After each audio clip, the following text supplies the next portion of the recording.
Hi, everybody. Welcome to another Bastards YouTube show. Post game here with Nick and Brendan. We have another one to talk about that was for the ages, not in a good way, with the Red Sox losing by a final score of 3-1. They could not muster a damn thing against Glasnow and the rest of the Rays as they hold your horses before I say this because you're going to really want to be like, wait, what? In case you didn't see this game, 17 strikeouts tonight. The offense had 4 from Duvall, 4 from Turner. We can go down the list here so we can all have our thought. Wilyer Abreu 3. Devers struck out tonight. Pretty much everybody in the lineup struck out tonight. So no hope in Bostonville tonight after this one here. Again, Nick Pivetta was your opener starter. Pitched fine. 4 2/3 he went. 3 earned runs given up. Not his fault tonight. It's the Red Sox just decided to quit. That's what we're at. What do you think? Nick, definitely it looked like peril in St. Pete. The Red Sox could never get it going. It was scheduled to be Paxton, but, you didn't want to see Paxton really after his last start. So they went with Pivetta. Pivetta, he gives you 4 2/3. Really all you're looking for out of him. And then you run with Bernardino and Guevara. But, yeah, 17 strikeouts is the name of the game. This is going on 3+ games. I'm watching Adam Duvall watching strike 3 right in front of him. And something happened. He just became all of a sudden so gun shy after being the hottest hitter in baseball. He's There you fallen said off it. a cliff. Ebbs and This team flows. has Nick. way too many hitters who go on massively hot streaks and then completely ice cold. And Yep. it's just the way it is. Duvall is a classic example of it. Even Alex Verdugo is an example of that. I know he's not in the lineup and everything because he's nursing that hamstring and all, but still, you have a team. It's the same example that I said last night. It's fool's gold. Fool's gold. They want you to believe in them, have faith. They're not out of it. Don't count us out yet. I can't get on this bandwagon again. I can't. I did it back with the Atlanta series when we were able to take that huge game with the comeback. If I did it right, that was Devers and combination of some other guys with Bayo doing a great job. But I can't jump back on this. This to me fell all off the tracks when they went on the West Coast. And then they had the Blue Jay series where the Blue Jays swept Yep. them. The single defining moment for me was when they went to the West Coast and they lost 2 or 3 from the Giants. They lost 2 or 3 from Seattle, the Blue Jays, or the Royals, I think they had. And then it turned to the Blue Jays where they just got swept away. That was your defining moment from the season. A lot of people want to talk about the Astros, the Dodgers, the Astros series, all that in that late August that we went through. Sure, that's fine if you want to get cute with it. But if you want the God's honest truth from the whole matter, your season collapsed when you went to the West Coast. It did. And there was no real coming back from that. There just wasn't. My other question here to you, Brendan, is we still have roughly, 3.5 weeks to go in this season. I 22 don't know. games. I don't know if I'm going to survive this because I don't know what I'm looking for right now.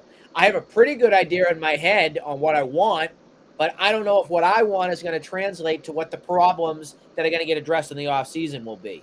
I don't know what's going to happen. Nick, I know what I want, and I'm really confused why we're not getting more of it. Cedane Rafaela. He was a pinch hitter tonight, came in the 8th inning, knocks a double out of nowhere. It might have been a single. I was on the radio I listening to think it. it was a double as well. I was too busy doing more important things in my life when Rafaela but got up and but pinched hit.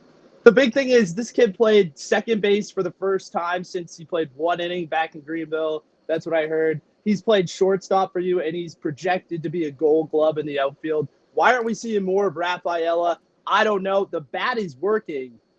he looks like an all-around great player I'll to tell you get why. reps with right now. You want to know why? I'll tell you why. I'm Because here's setting the up for truth. you. The truth is Alex Cora is too loyal to his homies in the dugout because he's a player's manager. And what that means is he's going to be as loyal can come to the guys like Duvall and Yoshida and Trevor Story and your veteran types. That's what's going to happen. You're going to see those Definitely. guys still playing.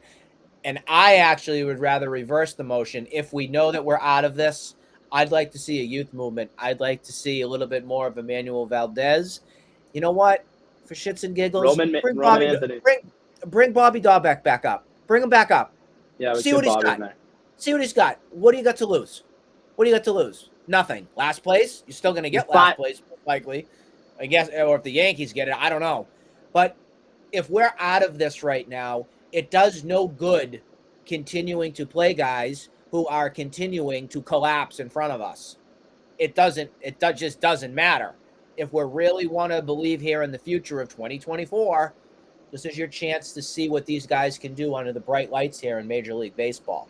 So, yeah, I do want to see Cedane Rafaela more. I echo that 100%, Brendan. Let the guys play. Maybe they want to play. Maybe they got some spark. Maybe they ignite something and they end up proving themselves. I'm all for that because this whole same old song and dance with, oh, let's put Chris Sale out for 4 innings and let him fall on his face. Let's throw James Paxton out and he'll fall on his face for 2 innings and give up 8 runs. Let's just run Nick Pivetta's arm out to dry and just continue to maybe. I just don't want these guys to get hurt. That's the thing. Why put somebody in that position when you really have nothing else to lose? Go and prove yourself that the future is here. The other thing that we all know the biggest talk right now is Bloom. Do you have any idea what do you want in the offseason? Do you want Bloom out of here too? He's got to go. I mean, I was talking about how he does some things okay in terms of drafting some players that could look pretty good, but the guys that we have aren't his guys right now in Casas and Bayo. The guy that he has that his name is on is Marcelo Meyer, who just got shut down from Portland. He didn't have a. Glad you brought that up. He did not have a superstar showing in Double-A. He needs time. I'm not going to start clamoring on him now. He's young. He's hopefully the future of this team, but that's who he will always be attached to. I just think the absence of mind when it comes to the major league level, there is no care for it. He is more concerned about the Worcester Red Sox winning a championship. That's why it took so long to get Rafael up here. That's why it took so long to get Abreu up here. That's all it's about. It's about Worcester this year.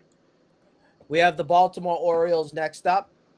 Any thoughts on that series? Tanner Houck will be on the mound next.